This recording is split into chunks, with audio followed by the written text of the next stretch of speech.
பாட்டி, எனக்கு ஒரு வடை கொடு. ஐயோ நரி! பாட்டி, பயப்படாதீங்க. எனக்கு ஒரு வடை கொடுத்தீங்கன்னா இந்த இடத்த விட்டு போயிடுவேன். நரியே, இப்பதான் வியாபாரத்தை ஆரம்பிச்சிருக்கேன். வியாபாரம் கொஞ்சம் சூடு பிடிச்சதுக்கு அப்புறமா உனக்கு வடை தரேன். சரி பாட்டி, அது வரைக்கும் நான் பொறுமையா காத்திருக்கேன். நரியே, நிறைய ஆட்கள் இப்ப வடை வாங்க வருவாங்க. அதனால இப்போதைக்கு ஒரு ஓரமா போய் உக்காரு. சரி பாட்டி. பொன்னம்மா, எனக்கு ஒரு வடை கொடு. பாட்டி, எனக்கு ஒரு வடை கொடுங்க. எனக்கும் ஒரு வடை. இதோ எல்லாருக்கும் பேப்பர்ல வச்சு எடுத்து தரேன். இந்த நரி நல்லா தூங்குது. இன்னைக்கு ஒரு வடையை கொடுத்தோன்னா தினம் தினம் கேட்க ஆரம்பிச்சிடும். பேசாம இந்த வடையை நாமளே சாப்பிடலாம். இந்த நரி எந்திரிக்கிறதுக்குள்ள சாப்பிட்டு முடிச்சிடணும். இந்த நரி எந்திரிக்கிறதுக்குள்ள சீக்கிரம் இந்த இடத்த காலி பண்ணணும். பாட்டி, நான் கேட்ட வடை எங்க? அது வந்து எல்லா வடையும் வித்து போச்சு. பாட்டி, நீ வடை கொடுப்பன்னு தானே ரொம்ப நேரமா இங்க காத்திருந்தேன். இப்படி என்னை ஏமாத்திட்டியே. நரியே, நாளைக்கு திரும்பவும் இதே இடத்துக்கு வா, உனக்கு வடை சுட்டு கொண்டு வரேன். பாட்டி, திரும்பவும் என்னை ஏமாத்த பாக்குறியா? நான் ஒன்னும் முட்டாள் இல்ல. என்ன ஒன்னும் செஞ்சிடாத. ஐயோ, நான் வச்சிருந்த சில்லறை பைய காணோமே. இன்னைக்கு முழுசும் வடை வித்த காசெல்லாம் அதுல தானே வச்சிருந்தேன். நான் வடை கொடுக்கலன்ற கோவத்துல அந்த நரி என்னோட சில்லறை பைய தூக்கிட்டு ஓடிருச்சு.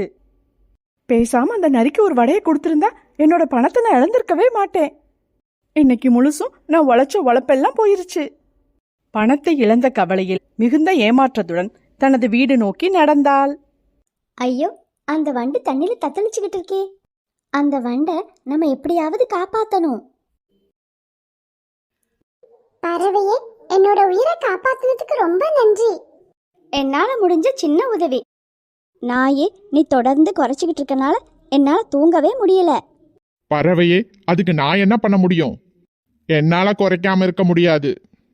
நீ நிம்மதியா தூங்கணும்னா வேற இடத்துல போய் தங்கு. பறவையே, ஏன் சோகமா இருக்க? வண்டு, நான் தங்கி இருக்க இந்த மரத்துக்கு பக்கத்துல ஒரு நாய் ஒன்று புதுசா தங்கி இருக்கு. அது எப்ப பார் குறைச்சிக்கிட்டு இருக்கறனால என்னால நிம்மதியா தூங்க முடியல. பறவையே, கவலைப்படாத, உன்னோட பிரச்சனையை நான் சரி பண்றேன். இது என்னடா தொல்லையா போச்சு? இந்த வண்டு இப்படி கத்திக்கிட்டு இருந்தா நான் எப்படி தூங்குறது? நம்மள நிம்மதியா தூங்க விடாதுன்னு நினைக்கிறேன்.